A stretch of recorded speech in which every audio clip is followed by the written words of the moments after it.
আল্লাহু আকবার। কোন কোন বর্ণনায় সুবহানাল্লাহ এবং আলহামদুলিল্লাহ 33 এবং আল্লাহু আকবার 34 বারও বর্ণিত হয়েছে। সেটা আমরা অনেকে করি, আমলটা আমাদের সমাজে প্রচলিত আছে, এটাও করলেও হবে ইনশাআল্লাহ। 33 বার সুবহানাল্লাহ, 33 বার আলহামদুলিল্লাহ এবং 34 বার আল্লাহু।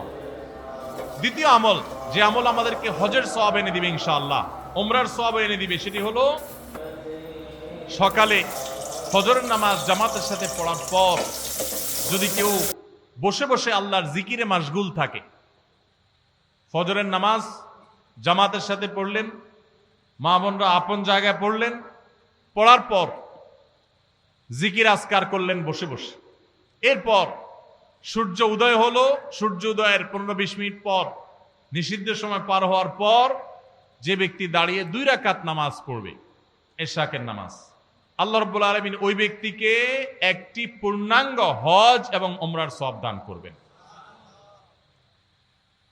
তাহলে সকালে এশাকের নামাজ পড়ার মাধ্যমে হজের সওয়াব লাভ করা, এটা তো আমরা চেষ্টা করতে পারি, কি বলেন? আল্লাহ তাআলা আমাদেরকে তৌফিক দান করুন।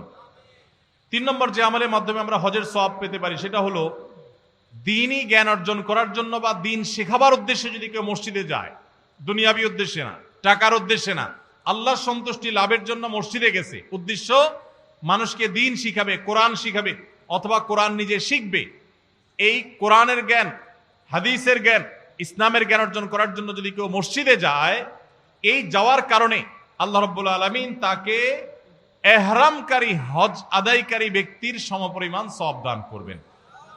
তাহলে 3টা আমল পেলাম।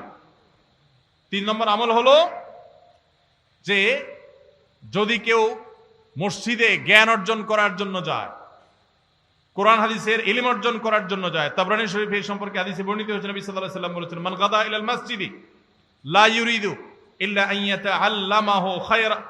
ইয়াতাআল্লামা খায়রান আও ইউআল্লিমাহু। কোন ব্যক্তি যদি মসজিদে যায় কোরআন হাদিসের কোন জ্ঞান অর্জন করবার জন্য বা জ্ঞান দেওয়ার জন্য, শিক্ষকতা করবার জন্য, কানা লাহু কাআজরি হাজ্জিন তাম্মান হাজ্জাতুহু, তাহলে আল্লাহ তাআলা তাকে এমন একটা হজের সওয়াব দিবেন যে হজটা পরিপূর্ণ হজ, সুবহানাল্লাহ, অপূর্ণ না, পরিপূর্ণ হজের সওয়াব দান করবেন। তাহলে মসজিদে শুধুমাত্র বাচ্চারা মক্তবে যায় এটাই যথেষ্ট নয়, মসজিদে ওলামা একরাম, ইমাম সাহেবগণ বিভিন্ন বয়সের মানুষের জন্য বিভিন্ন ধরনের দ্বীন শিক্ষামূলক আয়োজন রাখবেন, আমরা সেগুলোতে শামিল হওয়ার জন্য যাব, এর মাধ্যমে হজের সওয়াব পাওয়া যাবে ইনশাআল্লাহ। 4 নম্বর, মসজিদে কেউ 5 ওয়াক্ত নামাজের জন্য যখন